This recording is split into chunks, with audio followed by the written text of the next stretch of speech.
thi ram râu bụi nakina karam luntu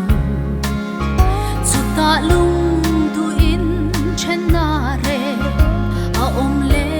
to ngai lo vang sui lung rua la lo ma sa ya ne ram no phak la sa in cha tua ning kan le to don si ava rau pui don e mangai nal dun me ma chua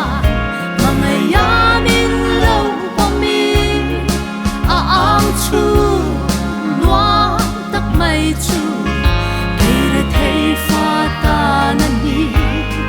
chu tin hei hi ka shilang de ram lo thiang lim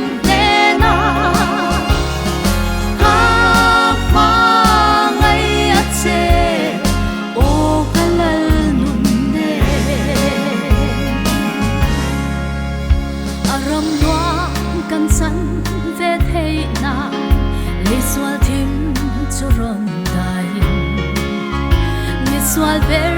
yangin atwara tlan na kong ron so vi eng tin me leile van lal ber mangai te tan in lana anong na song arong lan le o a faro kui e mangai lal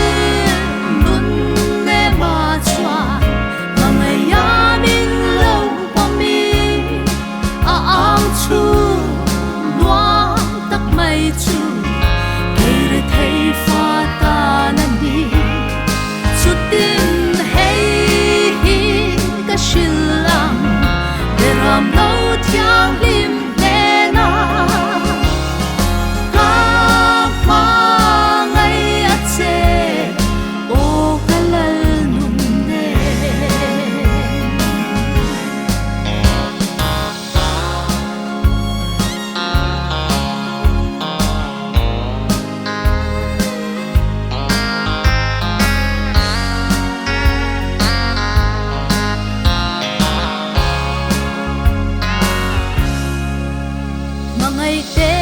ta na ni ang min mangai na alal lera intay na reng re nga om lo rem na in raware la musit na reng re nga om lo el rel na abo to ang lalun ma phak sai vori lim to reng lao lo fi mangai la